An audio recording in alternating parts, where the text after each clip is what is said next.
কেউ কেউ দায়িত্বশীল ব্যক্তি বলেন, সংবিধান নিয়ে কেউ যদি কোনো কথা বলে, সংবিধানের বিরুদ্ধে যদি কেউ কোনো কথা বলে, তাহলে রাষ্ট্রদ্রোহী হবে। তাদের একটাই স্বপ্ন, নির্বাচন সামনে আসছে, নির্বাচনটা করে ক্ষমতায় যাবেন।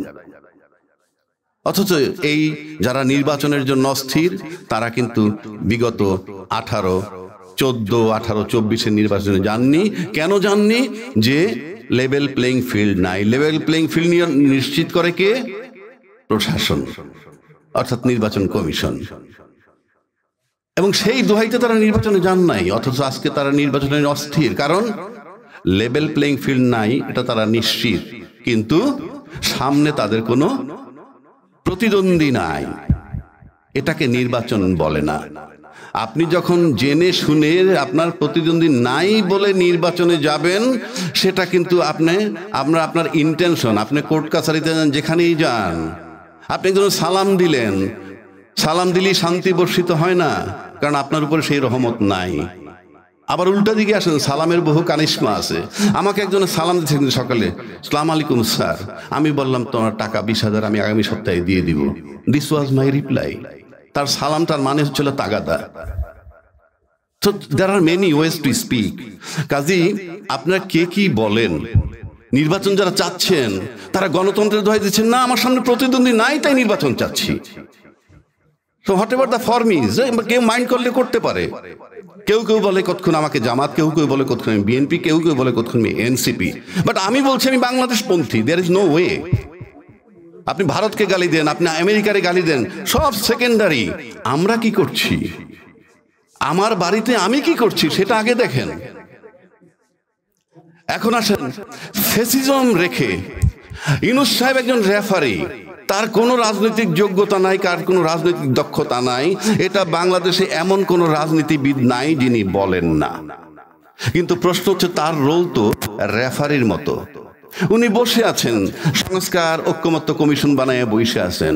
সামনে যে বিজ্ঞ, মারাত্মক বিজ্ঞ রাজনীতিবিদ, পায়ের নখতে মাথার চুল পর্যন্ত তাদের অহংকারে ভরা পলিটিশিয়ান হিসেবে, তারা একত্রে বসে সমঝোতে আসতে পারে না কেন? এই দোষ কি ইউনূস সাহেবের, নাকি তাদের ব্যর্থতা?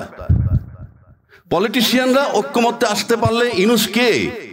সবাই ঐক্যমত্যে এসে যদি বলে ইউ জাস্ট গেট লস্ট, আপনাকে দরকার নাই, সেটা কি কেউ বলতে পারতেছে? তাহলে আমরা কেন তাকে শুধু ব্লেম দেই? তার টাকা মওকুফ হয়েছে, সেটা নিয়ে আমার প্রশ্ন নাই। কেউ কেউ বলে এনসিপি 100 কোটি টাকা কামাইছে। 12 মাসে যদি 100 কোটি কামায়, তাহলে 53 বছর রাজনীতিবিদরা কত কামাইছে? তার খতিয়ান কোথায়? মাত্র 12 মাসে ভাঙা দেশের মধ্যে, ভাঙা নৌকা, ভাঙা সবকিছু, তার ভিতরে যদি কেউ 600 কোটি টাকা কামায় থাকে, তাহলে 53 বছর কামাইছে কি?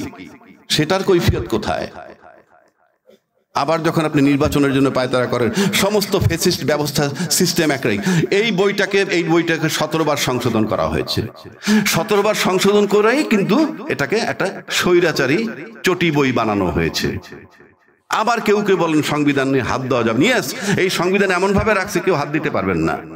এটার 142 ধারা, সবাই বাংলা ভাষায় পড়বেন।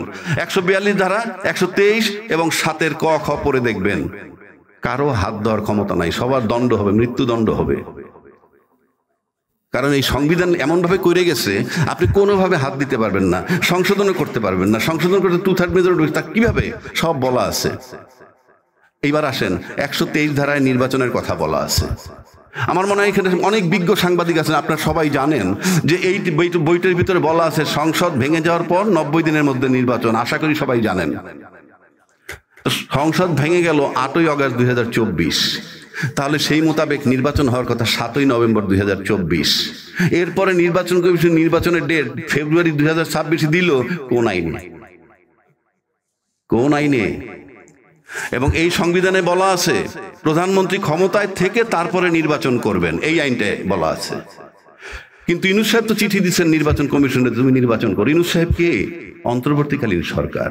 অন্তর্বর্তীকালীন সরকার বলতে এখানে কিছু বলা নাই। আমি চ্যালেঞ্জ করলাম, সবাই দেখতে পারেন।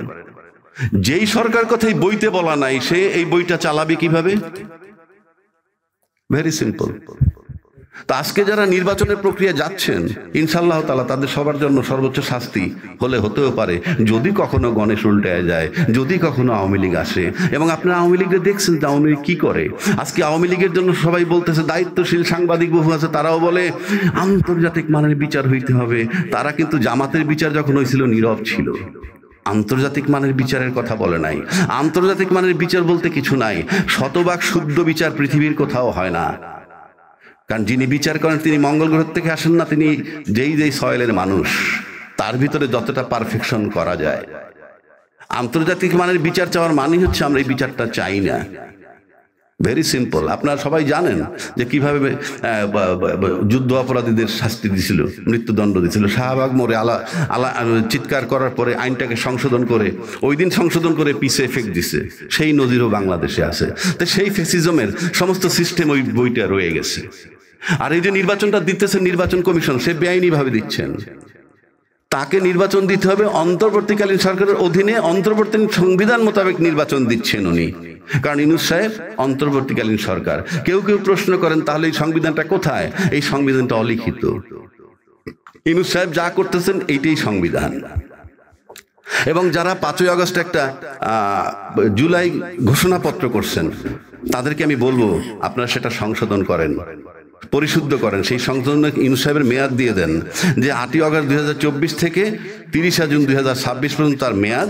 এর ভিতরে উনি নতুন নির্বাচন কমিশন গঠন করবেন এবং নির্বাচন দিয়ে যাবেন। তাইলে বৈধতা পাবেন। আপনি লেখা রাখতে পারেন, কেউ বৈধতা পাবেন না। আপনার সংসদ পর্যন্ত যাওয়ার প্রক্রিয়া কি? আর এই সংস্কার নিয়ে যে কথা বলা হচ্ছে, বুলশিট, কিছুই হবে না। কেন হবে না? এটা অনুমোদন হবে কবে? আগামী সংসদ হওয়ার পর 2 বছরের মধ্যে। কন্যার সাথে দেখা নাই, বিয়া শুক্রবার। আপনি কিভাবে করবেন? ওই পর্যন্ত যান, তারপরে কিন্তু 2 বছর টাইম পাবেন।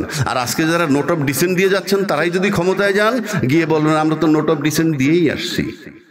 আর আজকে যারা সংস্কার কমিশনে যাচ্ছে, বাংলাদেশে যদি তাদের অনেক 3টা দল ছাড়া বা 4টা দল ছাড়া বাকিদেরকে যদি 2 কোটি টাকা দিয়ে বলেন তুমি 20,000 লোক জড়ো করো, ইনশাআল্লাহ তাআলা 200 লোক আনতে পারবে না। দে আর রিপ্রেজেন্টিং বাংলাদেশ। এবং টোটাল যারা আপনার নির্বাচন কমিশন বা ঐকমত্য কমিশনে যায়, তারা কতজন? সর্বোচ্চ 40-45 জন। এরা মোট জনসংখ্যার, আওয়ামী লীগও নাই, মোট জনসংখ্যার হার্ডলি 40% রিপ্রেজেন্ট করে। তো বাকি 60%-এর প্রতিনিধি কোথায়? You are nobody to change the nation or সংস্কার, এই মাত্রই কয়জন লোকে।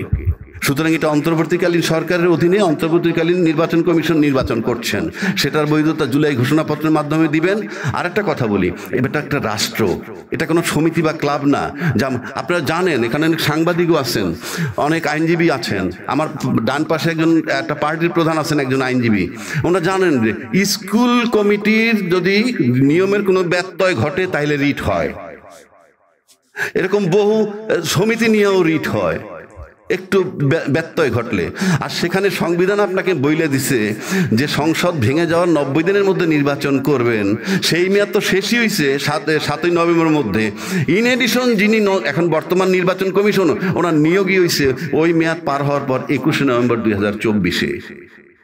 ওনার পরিণতি কিন্তু নুরুল হুদার মতো হবে ভবিষ্যতে। দেশটা কোনো সমিতি বা ক্লাব নয়, এটা একটা রাষ্ট্র, এটা তামাশা নয়। আজকে যারা বিজ্ঞজন, আমি মেহেরবানি করব এই কথাগুলো আপনি উঠাইয়ে দিয়েন, অন্তত পত্রিকায় উঠান। এটা রাষ্ট্র, এটা কোনো সমিতি বা ক্লাব নয়।